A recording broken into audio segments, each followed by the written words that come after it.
Introducing the Linvatec Shoulder Restoration System, an innovative solution for repair of rotator cuff tendon tears. Providing a total solution for rotator cuff repair, the Linvatec SRS gives surgeons the necessary tools to perform single-row, double-row, or transosseous repairs in an intuitive, comprehensive package.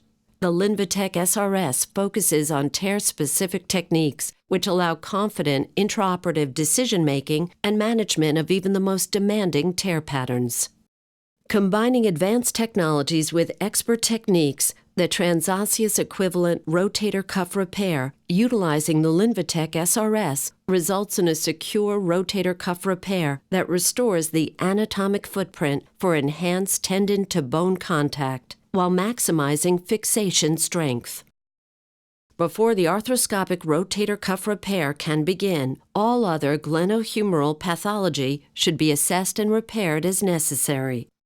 In addition, subacromial decompression, either with or without a acromioclavicular joint excision, should be completed and the cuff carefully debrided back to viable tissue. Lastly, the tuberosity should be prepared by denuding it of all extraneous soft tissue, and the margins of the rotator cuff tear should be identified. The rotator cuff tear pattern should be classified by assessing its mediolateral and anteroposterior mobility. This procedure will be viewed through the posterior portal while working through the lateral portal. The lateral working portal will be maintained with an 8 mm dry dock cannula, and the smaller anchor portals will be planned using a spinal needle before the 2 mm incisions are made to facilitate the insertion of the medial row of anchors.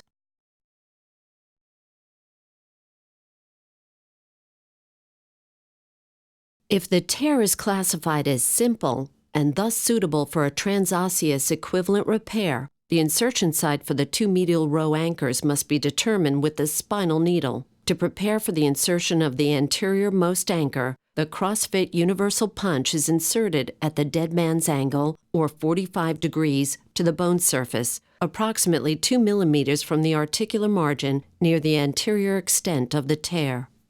The CrossFit universal punch is carefully advanced to the horizontal laser line using either hand pressure or gentle taps with a mallet.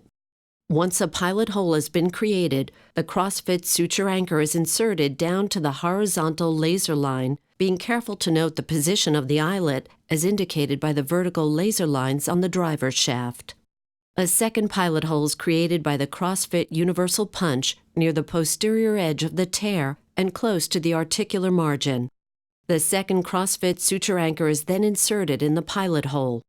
Using the matched suture colors from each CrossFit suture anchor, the free ends are passed through the torn edge of the rotator cuff to create a horizontal mattress stitch. A horizontal mattress is performed with paired sutures from both the anterior and posterior suture anchors. A 10 to 15 mm bite is preferable to ensure a broad expanse of tendon for footprint compression by crossing sutures later on in the repair.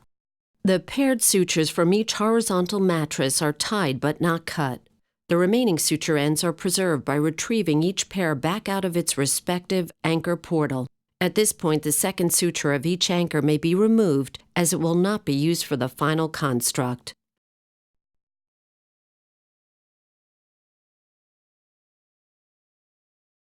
Before inserting the lateral pop-lock suture anchors, the anterior suture from each CrossFit suture anchor must be retrieved out of the lateral working cannula. For example, the anterior-most suture of the anterior CrossFit suture anchor is coupled with the anterior-most suture from the posterior CrossFit suture anchor. The pair of sutures is then loaded through the pop-lock anchor using the suture loading tab. Once the sutures are loaded into the pop lock, a needle driver can be placed on the sutures to effectively allow the loaded anchor to be hung from the cannula, thereby freeing both of the surgeon's hands for the remaining steps. The shoulder is then externally rotated to facilitate placement of the anterior-most lateral row anchor. External rotation brings the ideal point for insertion of a 3.5 mm pop lock punch directly in line with the lateral working cannula. The pop-lock punch is inserted down to the horizontal laser line, creating the anterior-most pilot hole for the lateral row of anchors. Being careful to mimic the insertion angle of the punch, advance the pop lock anchor into the same hole. When advancing the anchor, hold the handle underneath the black deployment trigger. This is critical to prevent premature deployment. Hand pressure or gentle taps with a mallet can be used to advance the anchor to the horizontal laser line. Do not insert the anchor beyond the laser line, as depth of insertion is critical to the functioning of this anchor. If the anchor is advanced too far, it should be backed out to the laser line before proceeding. Prior to anchor deployment, the sutures are individually tensioned while maintaining a counterforce on the anchor in the hole. Once satisfied with their tension, the pop lock is deployed by releasing the safety and applying firm and constant pressure on the deployment trigger until the characteristic and audible pop is heard. At that point, the insertion handle can simply be removed. The suture tails are then cut using the katana suture cutter. After the suture tails are cut and removed, the second pair of sutures is retrieved through the lateral portal and loaded into the 3.5 millimeter pop lock. The arm is then internally rotated to optimize the insertion of the posterior pop lock suture anchor.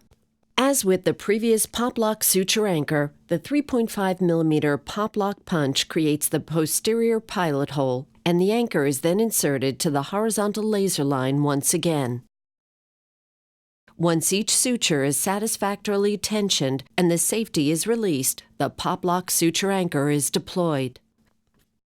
Finally, with the insertion handle removed, the katana suture cutter clips the remaining suture tails, completing the rotator cuff repair. Once completed, view the entire repair from the posterior portal as well as the lateral working portal. It is also recommended that the repair be visualized from inside the joint to confirm that the medial row securely compresses the repaired tendon to the bone and that there hasn't been any inadvertent intra-articular placement of the anchors, as the peak anchors cannot be visualized on X-ray. The wounds are then closed and the patient is placed in a shoulder immobilizer complete with a small abduction pillow to allow the axilla to breathe in an effort to prevent an irritating fungal infection. Individualize the postoperative protocol according to patient factors and surgeon preferences.